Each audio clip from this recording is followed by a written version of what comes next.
Hello people, how you doing tonight? Just going to bring you a quick stream of some research I've been doing. And this research has been inspired by a sub. He left a comment on my last video. And my last video was obviously the saints versus the pagans. Jonah versus St. Ronan. And because we've got this common interest in the Commons Beaumont book, in Commons Beaumont, he suggested that Ness, Loch Ness, was Nos in Crete. Knossos, K-N-O-S-S-O-S, or G-N-O-S-S. Knossos or Knossos, and he was trying to relate, Beaumont was trying to relate Loch Ness or Inverness with Knossos from Crete, and I just can't see the connection. For starters, I think that Inverness is not really Ness. Inver means mouth of, so it's mouth of Ness, the mouth of the river, so it's like mouth of Ness. Inver means mouth of, so it's mouth of Ness. And then you've got Loch Ness, which isn't really Ness on its own either. So that got me thinking, where is there a place called Ness on its own?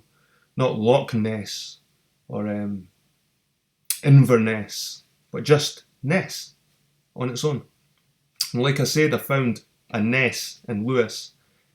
It's called the Port of Ness, but there's an actual town called Ness as well. And all I said was that I think if there is any Ness, it's maybe connected with this one on Lewis, instead of the one that Commons Beaumont is talking about, because it is its own town. But just like my sub said, Hamlet, he showed me a map, and he showed me that Port of Ness was named differently from an 1853 map. So this sent me on a journey looking at old maps. And he's right, Ness changes. It gets called Nis and Nils, and I could maybe even show you some. But these are from like the 1500s. Right, this is my Lewis. I went through all the 1500 maps, 1600 maps, 1700 maps, 1800 maps, looking for Ness. This is what ends up happening when somebody says something to me. I'll go on this research, and like I said, he's right. It's not always been known as the Port of Ness, like this one here. There's Nary and Noise, but Noise is quite similar to Ness. And I found Eginess as well as the years, as you go through the years, like the 16th century, the 17th century, the 18th century, the 19th century. You see Ness, it used to be called Eginess, E-G-G-E-N-E-S-S, and then it changed to Agnes. So I think it depends who's, like, obviously the Vikings had an influence, the Gaels had an influence, all these different languages, all these different powers taken over. Sometimes the root of the name's still there, sometimes it changes altogether. But this sent me on a wee goose chase, because then I started thinking, well, if I look at the oldest map of Scotland, which is meant to be is it this one? There's Lewis. Lewis is always there, that the Ness is on, the Isle of Lewis. So as far back as I can go with the 15th century, Lewis is always there. You see this one. You see Nary. See, it's always Lewis. Lewis is always there. So that got me thinking, well, how long has Lewis been known as Lewis? The Isle of Lewis, because the oldest map of Scotland has got Lewis there. So I was thinking, what is the oldest map of Scotland? And I found Ptolemy's map. And Ptolemy was a Greco-Roman Egyptian geographer, cartographer in a way, I suppose. But I think he was going from his successors and information from beforehand as well. But he lived 150 CE. So you can see here, this is Plato's map, Scotland. This is Plato's map.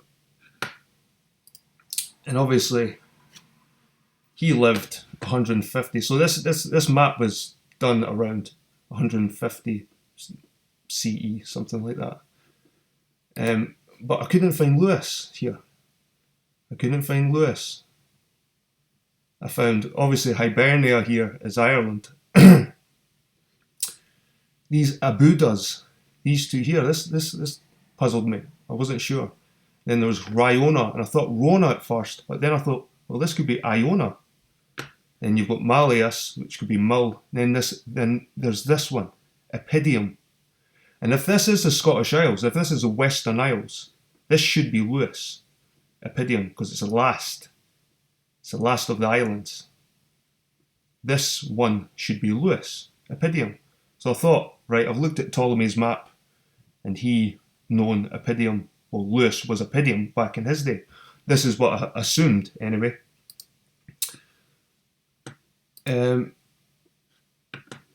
So I found this about Epidii, Epidium. The Epidii were a people of ancient Britain, known for a mention of them by the geographer Ptolemy, 150. Epidion has been identified as the island of Islay in modern Argyll. See, this is what got me confused. Because when I was looking at Ptolemy's map, obviously it looked like Epidium was Lewis. So anyway, I'll continue and I'll go back to that.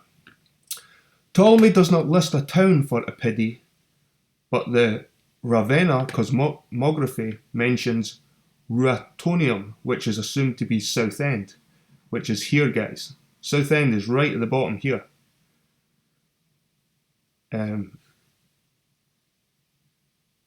Right at the bottom here. You can see on the map, Epidii. So this is not Lewis. And when you're going back to these days, there's a big difference between Southend at the bottom here and the Isle of Lewis away at the top. Again, there's a good couple of 100 miles there. So they're assuming that Epidium is Southend, which I think Epidium's Lewis. Although their name appears to be Brittonic, P-Celtic, some authorities suggest they were Goidelic, Q-Celtic speakers. Dr. Ewan Campbell says Ptolemy's source for the Scottish names was probably from the Scottish central lowlands and may have transmitted the Brittonic form of a Goidelic tribal name, or even the external name given to the tribe by Brittonic speakers. The presumed territory later became the heartland of the Goidelic kingdom of Dalriata, and this is where the Gaels came from, Dalriata. And guys, I think the Gaels, the Dalriata, these Irish saints like Saint Patrick, who wasn't really Irish, he was British, Saint Patrick, and even Saint Andrew and these saints who try and push on top of. When Saint Columba came to Scotland to preach Christianity, he was preaching to the choir. A lot of Scotland were already Christians. But I think they were trying to push their form, their Latin-flavoured Roman form of Christianity.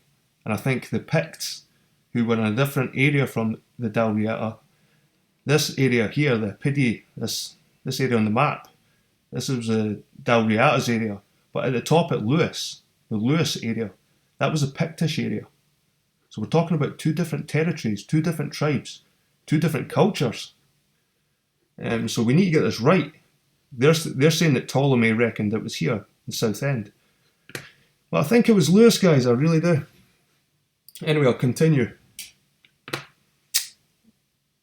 The kingdom of Dalriata. Alex Wolff suggests that the Epidii became the Dalriata, but argues that they were Brittonic speaking in Ptolemy's time. He also suggests that the Hebrides, called the Epidii by Ptolemy, were named after the Epidii, or the Epidii. The name Epidii appears to include the P-Celtic roots epos, meaning horse. The Q-Celtic equivalent would be equos, which became Old Gaelic ek. It is suggested that they were named after a horse god, whose name could be reconstructed as Epidios. The Q Celtic equivalent would be Equidios, which may be the origin of the Old Gaelic name Ecoad. The Dagda, a Gaelic god, is often referred to as Ecoed Olathair. And as I started doing my research, guys, this is such nonsense. All of this is utter nonsense. For starters, you can see this is Latin. Epidii. This isn't P Celtic. This isn't Q Celtic. This is what Ptolemy spoke. This epi and Epidii doesn't come from Celtic. It's Latin. And I'll just show you why. Epi. The prefix epi or ep, if followed by a vowel or the letter H, is derived from the Greek preposition, whatever that is, meaning above, on, over, nearby, upon, outer, besides, in addition to, among, attached to, or towards. So we have epi meaning outer, besides, upon, nearby, over. Okay, so we figured out what the epi part of it is. Let's see what D means.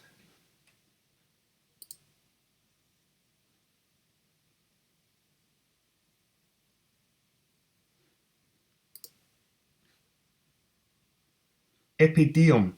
So guys, I'll show you once again Ptolemy's map. We have here, they're calling this, the mainland is Scotland, Epidium. They're saying this is a Celtic word. So Epidium, that's what diem is. So Deus, Dia, Diem, which is Latin, blessed, saint, divine, divinely inspired, or supernatural radiance. So this is what the word Epidium means. It means outer divine, or outer saints, or outer divinely inspired. They are called the outer Hebrides. Hebrides. Brides. Brides, Brides, comes from brides, Bridget, Brigante, Britain. The Brits, Brigantes, Bridget. So this is utter nonsense that it was a Celtic name for these islands, because this is the name Ptolemy gave these islands, and maybe the name ancient Greece gave these islands, were the outer blesseds, or the outer divines.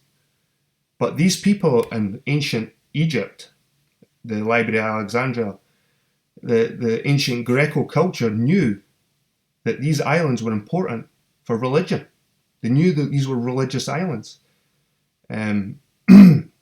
Obviously, these far out islands like Rona, it's like men go there to find God. Like, it's so secluded. And where else in Europe have you got so many scattered islands so far away to find God? It's like the 30 days, 30 nights in the desert to find God. And these islands, and I think it's a lot of nonsense. This is total nonsense. Epidium, the Celtic word for, because this is just hiding the fact. It's hiding the fact. This wikipedia article is wrong in the fact that Epidii is down here, it's in Lewis, and the fact that this is a Celtic word, when in fact it's Latin, and it means outer blessed or outer divines, which leads me back to Lewis. And we'll keep going with this, guys, and I'll show you why. So you can see Diem, Epidium, Epidium, Epidium. Here's another one. Here's another map. This is Plato's map. Copy. Epidium. And this must be Lewis, because it's the last island.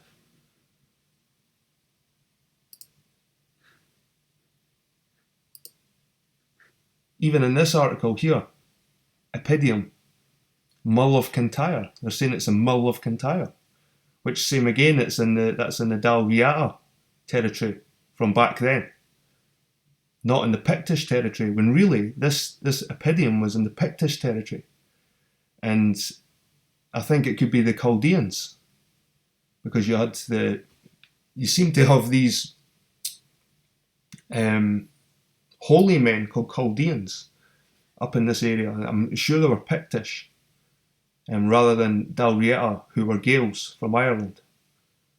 So even this article is saying it's Mull of Kintyre, but I still think it's Lewis. And I found this article about the northern tribes, the Epidii or the Epidii, next to the Damnoi, but towards the east near the Epidium Promontorium or the Epidii, next to these Cerones. The only time Ptolemy actually mentions the tribe is in the short passage, quote above, taken from the book 2, chapter 2 of his geography, in which he enumerates the minor northern tribes of Britain. The tribe is thought to have been inhabited Kintyre, Knapdale and southwest Argyll, probably the Isles of Arran and Bute to the east between Epidium and the Damnoi tribe on the Scottish mainland, possibly also of the islands of Islay and Jurey to the northwest, all of these islands belonging to the Inner Hebrides group. Well, I think it's the Outer Hebrides, Epidium. I think Epidium was Lewis. The Inner Hebrides was Islay, Jura, Mull. So I don't know why this is so wrong.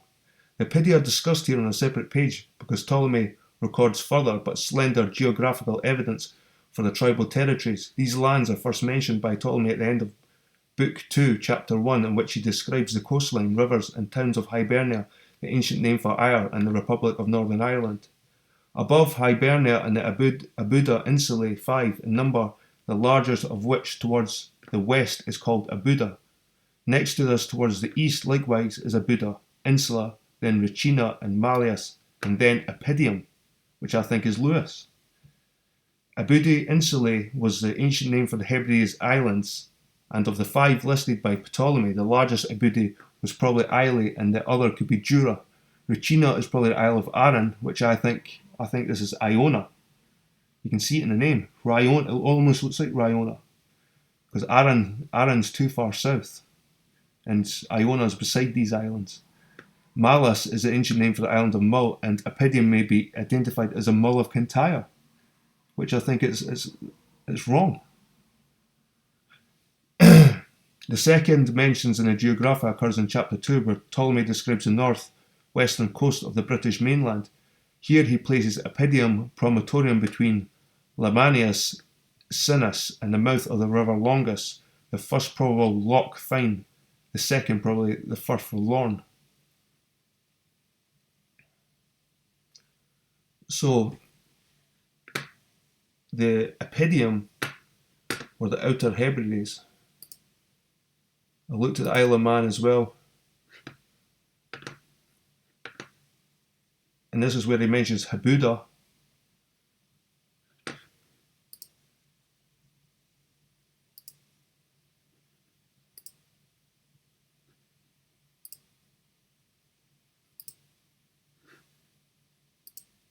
So, as I say, I think Epidium is, I'll get it out again, I think it's Lewis.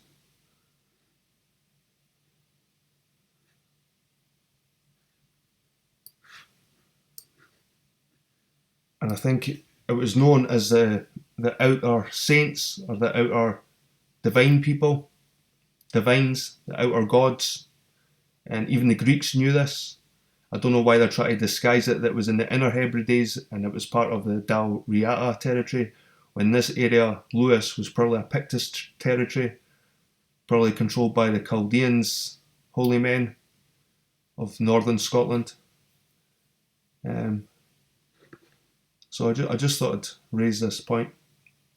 So thanks everybody for watching, and thanks for the 800 subs, people. I've reached the benchmark of 800 subs. I'm appreciative of everybody that's joined. I'm a new people. Thanks a lot for coming. join in, just stick with me. I'm a mixed mash of everything. I like to research history, especially Scottish and Celtic stuff, because I think we don't get taught enough. I get taught about the Greeks, the Egyptians, we get taught about all these ancient civilizations and not really much about our own. But I think it's interesting that Ptolemy's map from 150C, here on Wikipedia, they try and say Epidii is down the bottom here. And the thing is, it wouldn't matter if it was the same people, but there was two different tribes living here. And I think the Gaels, they were on a war. They were having a war with the Picts. I think the Gaels had their Latin branch of Christianity, which they were pushing with the saints. And I think the Picts had their own form of Christianity. And they probably got pushed further and further away. Anyway, guys, I'm going to cut this off at that. Thanks for coming. I'll see you in my next stream. Cheers.